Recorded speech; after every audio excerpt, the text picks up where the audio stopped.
இந்த வகையில் இன்றைக்கி நம்ம தரிசனம் பண்ண போகிற சித்தர் பேர் பொற்காசு சித்தர்னு பேர். இவருக்கு அப்பா அம்மா வச்ச பேர் சுப்பிரமணியம். அகஸ்திய மாமுனிவர் வச்ச பேர் குருசாமி. பின்னாட்களில் மக்கள் வச்ச பேர் பொற்காசு சித்தர். இவரோட பேர் சுப்பிரமணியம்.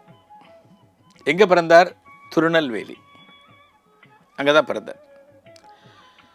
பிறந்து கொஞ்ச நாட்கள்லேயே ஒரு பக்தி தியானம் இதிலெல்லாம் இவருக்கு ஒரு நாட்டம் வந்து முழுக்க முழுக்க இந்த பக்தி அதுபோல் காணப்பட்டார்.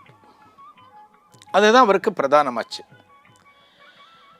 எங்கே உட்கார்ந்தாலும் தவத்தில் உட்காந்துடுவார். பல மகான்களை தரிசனம் பண்ணணும் அப்படின்னு தன்னோட மனசில் ஒரு பிரார்த்தனையை வச்சுப்பார். அகஸ்திய மாமுனிவர் நம்ம அத்தனை பேருக்கும் தெரிஞ்சிருக்கும். அகஸ்திய மாமுனிவர், இந்த அகஸ்திய மாமுனிவர் கைலாசத்திலேருந்து பூலோகத்துக்கு வந்தார்.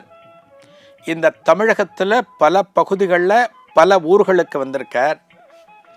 எங்கெல்லாம் அகஸ்திய மாமுனிவர் வருகிறாரோ அந்தந்த இடத்துல ஒரு லிங்கம் ஸ்தாபித்து அகத்தியர் தனது வழிபாடுகளை நடத்தியிருக்கார். அந்த லிங்கங்கள் அகஸ்தியர் பேரில் அகஸ்தீஸ்வரர், அகஸ்தீஸ்வரமுடையார் அப்படிங்கிற பெயரில் வழங்கப்படுகின்றன.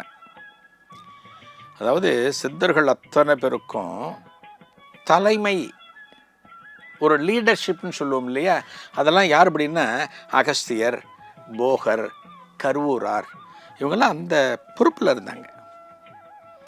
இவங்களால எல்லாம் பண்ண முடியும், எல்லாமே பண்ண முடியும். இவங்கெல்லாம் அப்படி வாழ்ந்திருக்காங்க.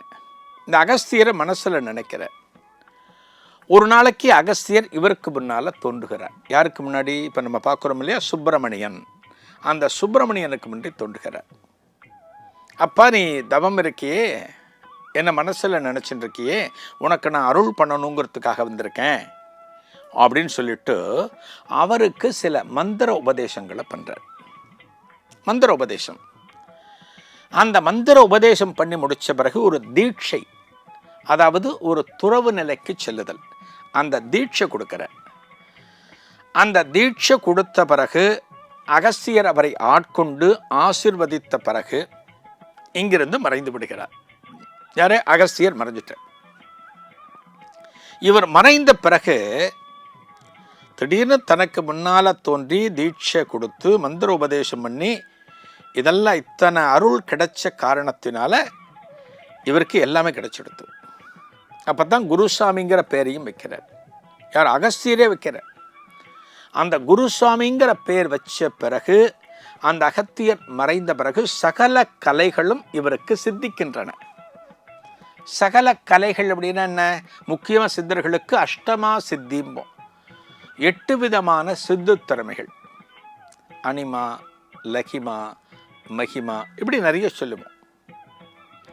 ஒன்னொன்றுக்கும் ஒரு சிறப்பு உண்டு. இதெல்லாம் சாதாரணமாக நமக்கு கிடைக்காது, மனிதர்களுக்கு கிடைக்காது. இதெல்லாம் தவம் இருந்து தவ வலிமையின் மூலமாக நாம் எவரை குறித்து தவம் செய்கிறோமோ அவரிடம் இருந்து பெறுவது. இப்போ திருவண்ணாமலையில் அருணகிரிநாதர் கோபுரத்திலிருந்து கீழே குதிச்சார்.